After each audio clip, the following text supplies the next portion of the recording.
Hey guys, so the first week is over and you guys are all doing awesome. So I'm gonna make you guys a quick video, okay? And just tell you guys realistic expectations. We're gonna talk about the coming weeks because some of you guys have already lost 5 pounds and that is awesome. We're gonna also be talking about the in-body scan versus progress pictures and also the inaccuracies of in-body scans as well. So let me first go into expectations. So moving forward, okay? Some of you guys have lost 5 pounds already, and that is great. However, as the weeks go on, you're going to start losing a little bit slower, 1 to 2 pounds a week, and that is fine. Remember, the first week, you're eating a little bit less than normal, probably, right? And so you're losing water weight because you're not eating as much carbs just from eating less and eating more protein, right? Because when you start counting protein, well, you can't eat as much carbs anymore as you normally do. Okay. So that's why you start to see that you lose a little bit more weight in the beginning, and that is fine. But after that, 1 to 2 pounds is great. Okay. Slower the better. Remember, you guys all put in a long time to build the muscle you have. You do not want to lose the muscle you have. And the faster you diet, the more at risk you're going to be at losing your muscle. Okay. So, expectations moving forward. If you're down 1 to 2 pounds a week, you're fine. You're doing great. Remember that. And the weekly reports, they're there so that I know what to do and we can stop plateaus if they occur. Okay. Next, in-body scans. So, let's talk about the in-body scans. As you guys do your second in-body scan, your third in-body scan, some of you will be disappointed. You're going to see that, hey, I'm down 10 pounds, but why does it say that my body fat percent only went down 1? Or, and that doesn't make sense, right? Because, for example, if you're 160 pounds, right, that means every 1.6 pound is 1% of your weight. And if you only drop 1% body fat, that means you only drop 1.6% fat, right? 1.6 fat. And the other 8.4 is muscle or water or whatever, right? Doesn't make sense, right? So when you guys go for your second scan, your third scan, I just want to remember this. The in-body scan is not very accurate. Okay, it's about 97% accurate as a DEXA scan. And the DEXA scan is considered the gold standard in the fitness world. But even the DEXA scan, they have reported that it can be inaccurate up to 8%. Yeah. So that means the in-body is relatable to the DEXA, right? It's 98% comparable, but the DEXA is still up to 8% inaccurate. Okay.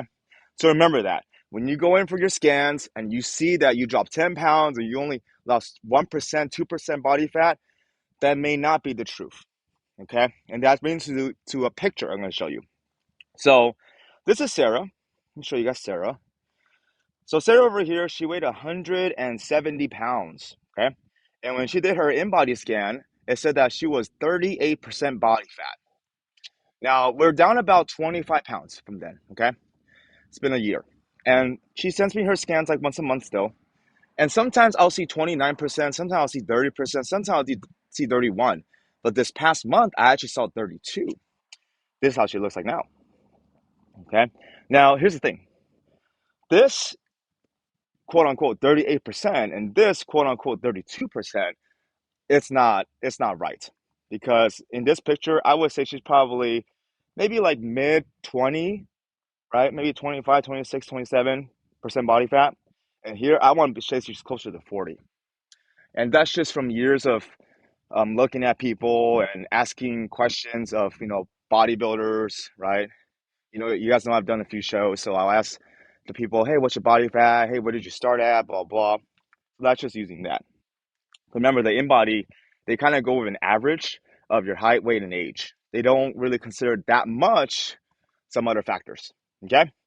So that's why the in-body scan, as you guys do your second and your third one, I do not want you to be discouraged if you see numbers you don't want to see. Okay? The most important thing is when you look in the mirror and your clothes. Do your clothes fit looser, right, around the waist, right? Are you looking leaner? Are you seeing more lines in your shoulders and your legs? Are you seeing your tummy slim down? Because here's the thing, it makes no sense if you lose 10 pounds, right? And then it says you're exactly the same body fat, but you're leaner, right? And your lifts are still the same. You can still perform the same amount of, pounds in squats, right? So you have to remember all those things. Now, that's why, if you can, I still want you guys to take progress pictures because the progress pictures are king. And we only threw in the in-body scan because I know some of you are not comfortable with the progress pictures. Now, if that wasn't the case, I would just tell everybody progress pictures only. But I wanted everyone to do the challenge. I didn't want someone to feel, oh, you have to do progress pictures. I don't want to do the challenge because some of you really need it. You guys need to lose weight, So that's the only reason why I'm doing the inbody scan. To be honest, I could care less for the inbody scan because I more am looking at how your body is shaping, right? Are you getting leaner?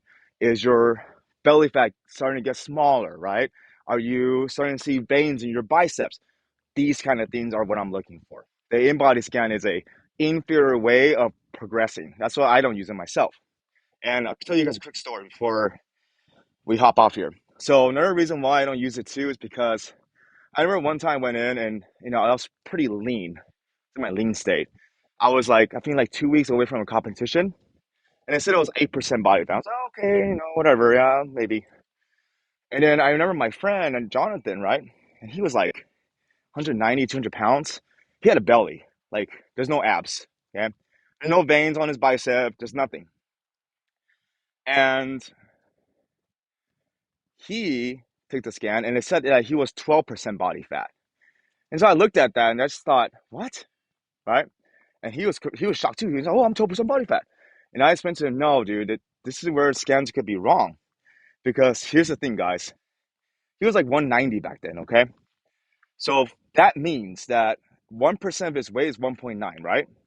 So that means if he dropped 8 pounds, he will look very similar to me and have abs in his veins and abs in his biceps and not abs in biceps. I mean veins in his biceps. No, that's not how it works.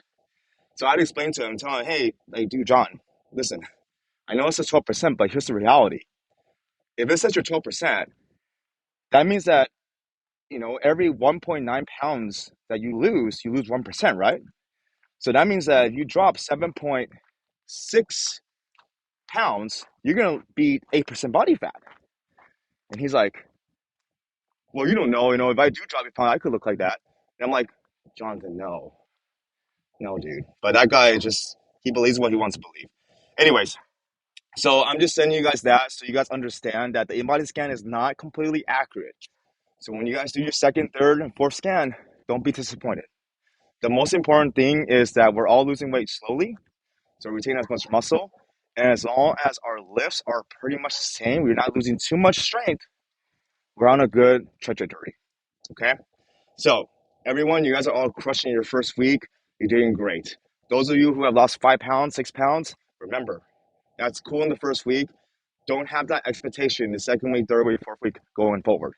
I don't want you to be disappointed. And that's why I'm warning you now so you understand.